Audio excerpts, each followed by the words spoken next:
So hello and welcome back to the Med journey. Today we are going to cover the topic as you can see is peritoneum. Peritoneum काफ़ी important topic है. इसके बिना हम पूरा abdominal cavity जो है उसको पढ़ नहीं सकते, ना विसरा को पढ़ सकते. तो बेसिक्स हमारे क्लियर होने काफ़ी ज़रूरी है, वरना ये पेरिटोनियम करके हमारे पास बहुत बार ये वर्ड आएगा और हम बहुत कन्फ्यूज़ होंगे. Okay, so let's begin. Peritoneum क्या होती है? एक सीरस मेम्ब्रेन होती है which forms a serous sac. Actually में ये क्या होती है? एक सीरस मेम्ब्रेन होती है, बिल्कुल पतली सी मेम्ब्रेन होती है which forms a sac like structure. इसमें क्या होते हैं? दो टाइप के हमारे पास लेयर्स होती हैं, एक पैराइटल एक विसरल. पैराइटल बाहर वाली होती है, विसरल इनर होती है जो विसरा को कवर करती है. फिर इसमें किस टाइप के सेल्स प्रेजेंट होते हैं? मेसोथीलियम सेल्स प्रेजेंट होते हैं, मतलब सिंपल स्क्वेमस एपिथेलियम वाले सेल्स प्रेजेंट होते हैं जो सीरस फ्लूइड को सिक्रीट करते हैं. अब ये फ्लूइड है, सीरस टाइप का है, मतलब जेल टाइप लिक्विड है, तो ये क्या करेगा? लुब्रिकेशन का काम करेगा इन दोनों लेयर्स के बीच में. कौन कौन सी लेयर्स अभी हमने देखी? पैराइटल और विसरल पेरिटोनियम. एंड इसकी वजह से क्या होता है? फ्री मूवमेंट्स ऑफ द विसरा होता है. इन दोनों पेरिटोनियल लेयर्स के बीच में कोई ऑर्गन अगर प्रेजेंट हुआ तो उसकी ईजी मूवमेंट होती है. अब ये पेरिटोनियम वर्टिकली कहाँ से कहाँ तक एक्सटेंड करता है, तो इसके लिए हम देखते हैं जो डायफ्राम के नीचे का एरिया होता है पेल्विक फ्लोर तक लेकर के, इस पूरे पार्ट में हमारे पास पेरिटोनियम प्रेजेंट होती है. डायफ्राम के ऊपर तो हमारे पास प्लूरा प्रेजेंट होता है, वहाँ पे पेरिटोनियम को हम प्लूरा कहते हैं. ठीक है, लंग्स प्रेजेंट होती हैं, उसके बाहर प्लूरा प्रेजेंट होगा. जो पैराइटल पेरिटोनियम होती है ये लाइन करती है inner surface of the abdominal and pelvic walls as well as the inferior surface of the diaphragm. Diaphragm से शुरू होकर के पेल्विक वॉल्स को लाइन करता है और आगे से एब्डोमिनल वॉल को भी सराउंड करता है. आगे से एंटीरियर एब्डोमिनल वॉल को, पीछे से पोस्टीरियर एब्डोमिनल वॉल को. ये पैराइटल पेरिटोनियम लेयर जो होती है it can be easily stripped off, क्योंकि ये बहुत, इसके पहले क्या होता है? प्री पेरिटोनियल फैट होता है एंड पोस्ट नहीं, रेट्रो पेरिटोनियल फैट जिसको हम कहते हैं. जैसे कि ये हमारी एब्डोमिनल वॉल है, ये पेरिटोनियम है, तो पेरिटोनियम के आगे जो होगा वो प्री पेरिटोनियल फैट होगा और पेरिटोनियम और पोस्टीरियर एब्डोमिनल वॉल के बीच में रेट्रो पेरिटोनियल फैट प्रेजेंट होता है. इसकी वजह से ईजिली इसको हम सर्जिकल इंस्ट्रूमेंट से स्ट्रिप ऑफ कर सकते हैं. एम्ब्रोलॉजिकली डेवलपमेंट की बात करें तो somatopleuric type of intra embryonic lateral plate mesoderm से डेवलप होता है. इसकी ब्लड और नर्व सप्लाई सेम होती है as that of the abdomen. अगर एंटीरियर साइड पे है तो एंटीरियर एब्डोमिनल वॉल जिस भी टाइप से ब्लड वेसल से सप्लाइड होगी उससे ही पैराइटल पेरिटोनियम सप्लाइड होती है, as well as posterior abdominal wall की भी सेम चीज़ें हैं. ये parietal peritoneum, P for parietal, P for pain sensitive. अगर कहीं भी हम सर्जिकली ओपन करते हैं तो पैराइटल पेरिटोनियम अगर कॉन्टैक्ट में आती है तो वहाँ पे हमें पेन फील होता है, क्योंकि ये पेन सेंसिटिव होती है. उसके जस्ट ऑपोजिट होती है विसरल पेरिटोनियम, जो हमारे विसरा के आउटर सरफेस पे बहुत क्लोजली प्रेजेंट होती है और इसकी वजह से इसको हम स्ट्रिप ऑफ नहीं कर सकते. इसकी डेवलपमेंट ऑपोजिट होती है, that is splanchnopleuric intra embryonic lateral plate mesoderm से होती है. ये पेन को इनसेंसिटिव होती है और किसी भी टाइप के टच को और थर्मल सेंसेशंस को भी इनसेंसिटिव होती है. जो विसरल पेरिटोनियम होती है इसकी दो मॉडिफिकेशंस हमें देखने को मिलती है. एक तो सीरोसा वाली लेयर बनाती है, जिससे हम एलिमेंट्री कैनाल की बात करते हैं तो सबसे आउटर मोस्ट लेयर जो होती है वो सीरोसा होती है. उसके बाद हम मस्कुलरिस पढ़ते हैं, फिर सब म्यूकोसा और म्यूकोसा इनर मोस्ट पढ़ते हैं. तो सीरोसा जो होती है ये विसरल पेरिटोनियम की मॉडिफिकेशन होती है. किन ऑर्गन्स में? जैसे कि स्टमक और स्मॉल इंटेस्टिन, लार्ज इंटेस्टिन, इनमें हमें देखने को मिलती है सीरोसा. वेर एज लिवर और स्प्लीन जैसे कुछ ऑर्गन्स होते हैं जहाँ पे विसरल पेरिटोनियम जो होती है ये कंटिन्यू करती है as a capsule of this organs. कोई भी ऑर्गन अब नेक्स्ट हम देखेंगे पेरिटोनियल कैविटी के अंदर कम्प्लीटली प्रेजेंट नहीं होता है. 100% इंट्रा पेरिटोनियल करके कोई ऑर्गन नहीं होता. जैसे कि अगर ये हमारे पेरिटोनियम है तो ये ऑर्गन जो है वो उसमें हैंग करता है, सस्पेंडेड होता है in the peritoneal cavity with the help of the peritoneal folds. मतलब ये लिगामेंट्स के फॉर्म में होते हैं जो पेरिटोनियम से इसको अटैच करके रखते हैं एक पर्टिकुलर ऑर्गन को. किसी भी ऑर्गन को हम इंट्रा पेरिटोनियल कब कहते हैं? जब वो ऑलमोस्ट, टोटली भी नहीं बल्कि ऑलमोस्ट, जब हम कहते हैं कि कवर्ड होता है with the visceral peritoneum and it appears to be surrounded by the peritoneal cavity. ऐसा हमें सिर्फ अपीयर होता है. Retro peritoneal organs on contrary क्या होते हैं? ये पार्शली कवर्ड होते हैं with the visceral peritoneum and lies behind the visceral peritoneum. जैसे कि यहाँ पे हमने देखा था पोस्टीरियर एब्डोमिनल वॉल है और ये पेरिटोनियम है, पैराइटल पेरिटोनियम. और यहाँ पे जो बीच में ऑर्गन्स कोई लाई करेंगे जैसे कि हमारी किडनीज हो गए, उसके साथ साथ सुप्रारेनल ग्लैंड्स हो गए, ये सारे रेट्रो पेरिटोनियल ऑर्गन्स की कैटेगरी में आएंगे. ये भी हम आगे धीरे धीरे देखेंगे कि रेट्रो पेरिटोनियल ऑर्गन्स कौन से होते हैं, इंट्रा पेरिटोनियल ऑर्गन कौन से होते हैं, क्योंकि ये पॉइंट ऑफ व्यू से काफ़ी इंपॉर्टेंट क्वेश्चन होते हैं। सपोज़ अगर हम इस एग्जाम्पल की बात करें तो ये हमारी स्मॉल इंटेस्टाइन है जिसके बाहर विसरल पेरिटोनियम इसको सराउंड कर रही है, और ये पैराइटल पेरिटोनियम जो होती है वही एक्सटेंड करती है और सस्पेंड करती है with the help of mesentery. और इसके बाहर जब सराउंडेड होती है, दैट इज़ ऑर्गन को सराउंड कर लेती है पैराइटल पेरिटोनियम, तो उसको हम विसरल पेरिटोनियम कहते हैं, जो इंटेस्टाइन के केसेस में सेरोसा की मॉडिफिकेशन शो करती है। अब इंट्रा पेरिटोनियल ऑर्गन कौन कौन से होते हैं, ये बहुत ध्यान से याद रखने वाली चीज़ है। स्टमक सबसे पहले, फिर हमारे पास क्या आता है, proximal 2.5 centimetre of the duodenum. जैसे ड्यूोडेनम जो होता है स्मॉल इंटेस्टाइन का पार्ट होता है, सबसे पहला पार्ट, इसमें 4 पार्ट्स होते हैं, एक first part, second part, third part and fourth part. जो फर्स्ट पार्ट होता है उसका शुरू का 2.5 सेंटीमीटर पार्ट जो होता है वो इंट्रा पेरिटोनियल होता है सिर्फ। फिर जेजनम आता है, पूरा का पूरा वो इंट्रा पेरिटोनियल होगा। इलियम आता है, ये तीनों पार्ट्स जो है ड्यूोडेनम, जेजनम, इलियम, ये स्मॉल इंटेस्टाइन के पार्ट्स हैं। फिर लार्ज इंटेस्टाइन की बात करें तो इसमें सीकम, ट्रांसवर्स कोलॉन और सिग्मोइड कोलॉन, ये 3 चीज़ें जो होती हैं ये इंट्रा पेरिटोनियल होती हैं। After that we have the liver, उसके साथ ही गॉल ब्लैडर जो होता है, और पेंक्रियाज एंड स्प्लीन, ये सारे इंट्रा पेरिटोनियल ऑर्गन्स होते हैं। ओके, तो ये लार्ज इंटेस्टाइन का डायग्राम था, जहाँ पे यहाँ पे बीच में स्मॉल इंटेस्टाइन होगी, यहाँ से कंटिन्यू होगा सिकम, सिकम के पास क्या होती है, अपेंडिक्स, अपेंडिक्स भी इंट्रा पेरिटोनियल होती है। फिर ये असेंडिंग कोलॉन होगा, ट्रांसवर्स कोलॉन होगा, डिसेंडिंग कोलॉन होता है, फिर सिग्मोइड कोलॉन, फिर यहाँ पे रेक्टम आता है। तो इसमें से लार्ज इंटेस्टाइन के कौन कौन से पार्ट्स इंट्रा पेरिटोनियल होते हैं, सिकम, ट्रांसवर्स कोलॉन और सिग्मोइड कोलॉन। अब रेट्रोपेरिटोनियल ऑर्गन्स कौन कौन से होते हैं, जो पैराइटल पेरिटोनियम और हमारे एब्डोमिनल कैविटी की एब्डोमिनल वॉल से के बीच में प्रेजेंट होते हैं, ठीक है। और ये एक्सटेंड कहाँ से करते हैं, वर्टिकली डायफ्राम से पेल्विक फ्लोर तक। रेट्रोपेरिटोनियल ऑर्गन्स जो होते हैं उनके अंदर क्या क्या प्रेजेंट होगा, इसी स्पेस में क्या प्रेजेंट हो सकता है, फैट प्रेजेंट हो सकता है, इसमें हमारी किडनीज मैंने बताई थी प्रेजेंट होती है along with the adrenal gland, as well as large intestine के जो पार्ट्स बच गए जैसे कि असेंडिंग कोलॉन, डिसेंडिंग कोलॉन, ठीक है। और ड्यूोडेनम का 2.5 सेंटीमीटर इनिशियल जो था, जो इंट्रा पेरिटोनियल है, उसको छोड़ करके रिमेनिंग पार्ट जो है वो रेट्रोपेरिटोनियल होता है। जब भी रेट्रोपेरिटोनियल स्पेस में इन्फेक्शन हो जाता है तो उसकी वजह से किस चीज़ की फॉर्मेशन होती है, रेट्रोपेरिटोनियल एब्सेस की। एब्सेस वर्ड का मतलब होता है ऐसी साइट जहाँ पे इन्फेक्शन हो रखी है, ठीक है। और जो रेट्रोपेरिटोनियल स्पेस होता है वहाँ पे किडनी के साथ क्या क्या चीज़ें प्रेजेंट होंगी, इन्फीरियर वेना कावा प्रेजेंट होगी, एओर्टा प्रेजेंट होगी, फिर इनसे निकल रही हमारी रीनल वेसल्स होंगी, गोनेडल वेसल्स होंगी, किडनी से जो पास करता है यूरेटर वो भी प्रेजेंट होगा। अब एक बहुत इंपॉर्टेंट पॉइंट की बात करते हैं, दैट इज़ जाइगोसिस, जिसके बारे में पूछा जाता है। तो जाइगोसिस क्या होता है, कोई भी ऑर्गन जो इनिशियली क्या था, इंट्रा पेरिटोनियल, बट कुछ मॉडिफिकेशंस की वजह से ये क्या बन जाता है, रेट्रोपेरिटोनियल। पहले क्या था, इंट्रा पेरिटोनियल, बट थोड़े टाइम बाद वो क्या बन जाता है, रेट्रोपेरिटोनियल। तो इस टाइप के ऑर्गन को हम क्या कहते हैं, सेकेंडरी रेट्रोपेरिटोनियल ऑर्गन्स, क्योंकि इनिशियली ये क्या था, इंट्रा पेरिटोनियल था। जैसे यहाँ पे हम देखें, ये हमारा स्मॉल इंटेस्टाइन अगर है तो ये विसरल पेरिटोनियम से सराउंडेड है, और टोटली ऑलमोस्ट हम कहते हैं कि इंट्रा पेरिटोनियल है ये। फिर ये मेसेंट्री जो होती है वो धीरे धीरे कहाँ जाती है, रेट्रोपेरिटोनियल बनती जाती है, और ये फाइनली क्या होता है, आधा मतलब इसका हाफ ऑफ द पार्ट जो होता है वो पेरिटोनियल कैविटी से कवर्ड होता है। तो ये क्या हो गया है, अब रेट्रोपेरिटोनियल ऑर्गन हो चुका है। रेट्रोपेरिटोनियल में भी सेकेंडरी रेट्रोपेरिटोनियल हो चुका है, ठीक है।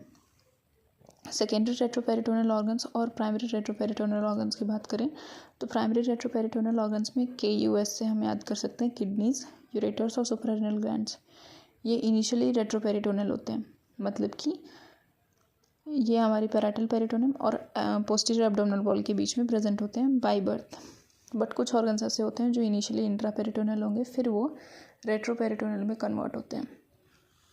ऐसे कौन कौन सी चीज़ें हैं हमारे पास, जैसे कि हमारे लार्ज इंटेस्टाइन का असेंडिंग कोलॉन, डिसेंडिंग कोलॉन हो गया, देन हमारे पास पेंक्रियाज हो गए, रेक्टम हो गया, रेक्टम भी बच गया था लार्ज इंटेस्टाइन का, फिर ड्यूोडेनम हो गया, ठीक है। तो ये सारे सेकेंडरी रेट्रोपेरिटोनियल ऑर्गन्स होते हैं।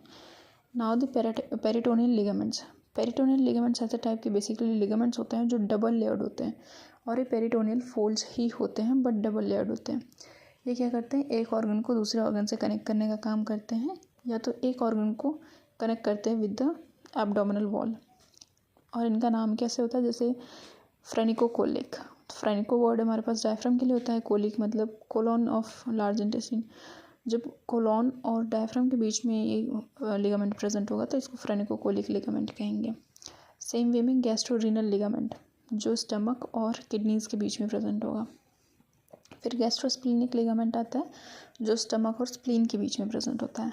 देन लीनोरीनल लिगामेंट, लीनो वर्ड भी स्प्लीन के लिए यूज़ होता है, तो स्प्लीन और किडनीज के बीच में प्रेजेंट होता है। Gastrohepatic ligament present between the stomach and the liver of a body. फिर फैल्सिफॉर्म लिगामेंट जो होता है ये हमारे पास लिवर के पास ही प्रेजेंट होता है।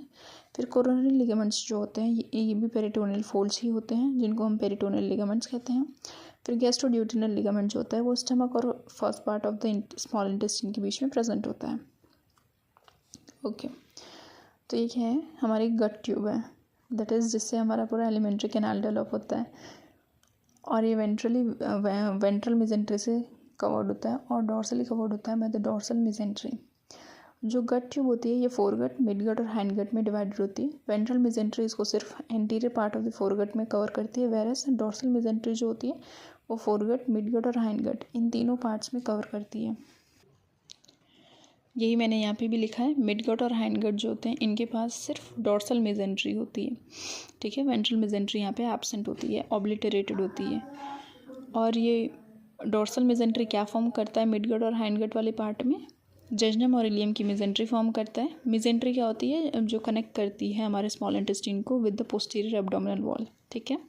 फिर ट्रांसवर्स मीजोकोलॉन होता है, ऐसा mesentery of the transverse colon is called as transverse mesocolon, जो ट्रांसवर्स कोलॉन को पोस्टीरियर एब्डोमिनल वॉल से कनेक्ट करेगी। Then we have the sigmoid mesocolon जो सिग्मॉइड कोलॉन को कनेक्ट करता है with the posterior abdominal wall.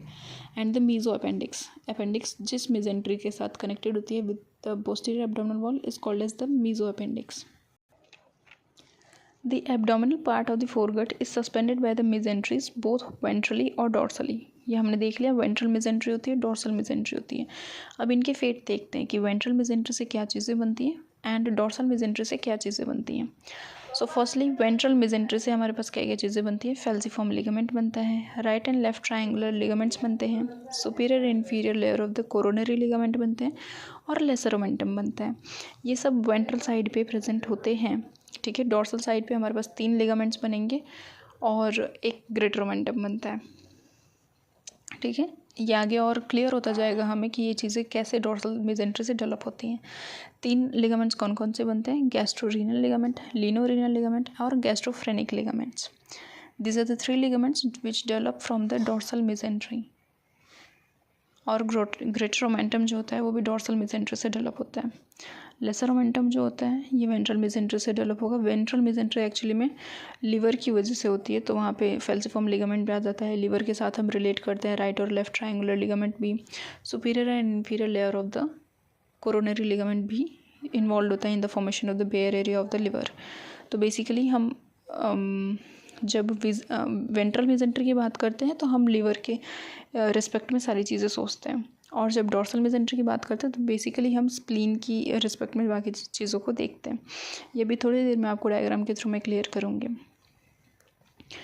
अब हम देखते हैं फंक्शंस ऑफ द पेरिटोनियम, कि हम पेरिटोनियम इतना क्यों पढ़ रहे हैं, आफ्टर ऑल इसकी ज़रूरत ही क्या है, ठीक है। तो ये बहुत ज़्यादा इंपॉर्टेंट रोल प्ले करती है, first and the foremost thing, क्योंकि इसकी वजह से ही हमारे विसरास जो होते हैं वो मूव करते हैं। जैसे कि पेरिस्टाल्सिस के टाइम पे, रेस्पिरेटरी मूवमेंट्स के टाइम पे, या periodic distension of the stomach जब होता है, यूरिनरी ब्लैडर जो होता है, ये सब पेरिटोनियम की वजह से ही ये मूवमेंट्स अलाउड होती हैं।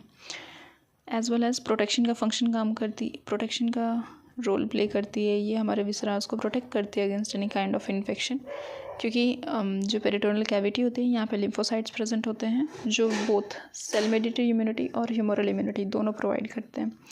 फिर पेरिटोनियम में कुछ मैक्रोफाजेस होते हैं जो मीडिएटर्स रिलीज़ करते हैं, जिसकी वजह से कॉम्प्लीमेंट सिस्टम हमारा एक्टिवेट होता है, ठीक है। एंड ये WBCs की माइग्रेशन को भी प्रमोट करता है इनटू द पेरिटोनियल कैविटी।